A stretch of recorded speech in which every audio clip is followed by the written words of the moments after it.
আমার ওইরূপ আল্লাহর প্রিয় নবী নূরের নবী মুহাম্মদুর রাসূলুল্লাহ সাল্লাল্লাহু আলাইহি ওয়াসাল্লাম তিনি হযরতে আবু বকর সিদ্দিক রাদিয়াল্লাহু তাআলা আনহুকে ওনার আংটি মোবারক দিলেন। হযরতে সিদ্দিক আকবরকে আল্লাহর প্রিয় নবী একটি কি দিয়েছেন?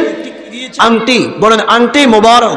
আংটি নবীর সবকিছু কি মোবারক।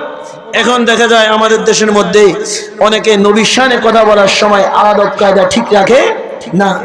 নেতার ব্যাপারে কথা বলার সময় 10খান টাইটেল লাগায়, বড় হুজুরের নাম বলার আগে 20টা টাইটেল বলে, কিন্তু নবীর নামের আগে কোনো টাইটেল নাই, শুধু মুহাম্মদুর রাসূলুল্লাহ, আর বেশির থেকে বেশি হইলে বিশ্ব নবী। হে আবু বকর, এই আংটি মোবারকের মধ্যে তুমি সুন্দরভাবে আমার আল্লাহর নামটা লিখবে, লা ইলাহা ইল্লাল্লাহ। সুবহানাল্লাহ বলেন। সিদ্দিক আকবর রাদিয়াল্লাহু তাআলা তিনি আংটি নিয়ে কারিগরের কাছে যখন গেলেন, তিনি বলতেছে, এই কারিগর, এই আংটির মধ্যে তুমি লিখবা লা ইলাহা ইল্লাল্লাহ। কিন্তু সিদ্দিক আকবরের মনে মনে ধারণা, যেখানের মধ্যে লা ইলাহা ইল্লাল্লাহ লেখা হবে, যেখানের মধ্যে আল্লাহর নাম লেখা হবে, সেখান থেকে আমার নবীকে মাইনাস করার কোনো সুযোগ নাই। কথা বলেন ঠিক কিনা? হযরত সিদ্দিক আকবর রাদিয়াল্লাহু তাআলা তিনি ভালোভাবে বললেন, ভালোভাবে লিখবা লা ইলাহা ইল্লাল্লাহ এবং পাশাপাশি লিখবা মুহাম্মাদুর রাসূলুল্লাহ। সুবহানাল্লাহ বলেন।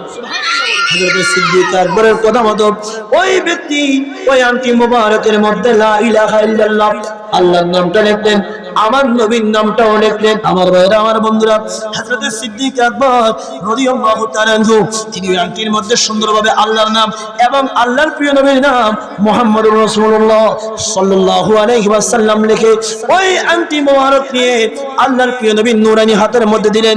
ইয়া রাসূলুল্লাহ, ইয়া হাবিবাল্লাহ, নবী গো, এই যে আংটি মোবারক আমি নিয়ে এসেছি, আল্লাহর প্রিয় নবী বলে, আমি তোমাকে বলেছি শুধু আল্লাহর নাম লেখার জন্য, এখানের মধ্যে তুমি আমার নামও লিখেছো।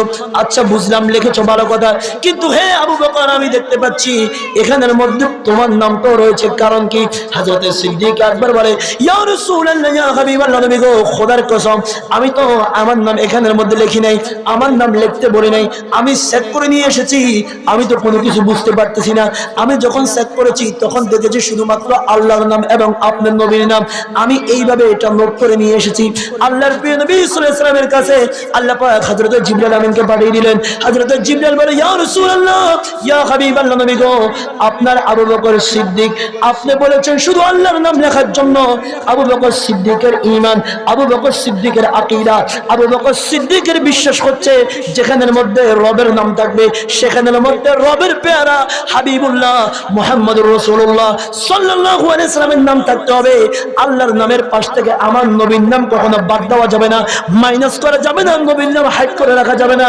সিদ্দিক আকবর যেহেতু আপনাকে এত মহব্বত করে, আমি আল্লাহ নিজেই সিদ্দিক আকবরকে মহব্বত করে নিচে সিদ্দিক আকবরের নামটা অন্তর্ভুক্ত করে দিলাম। জোরে বলুন সুবহানাল্লাহ।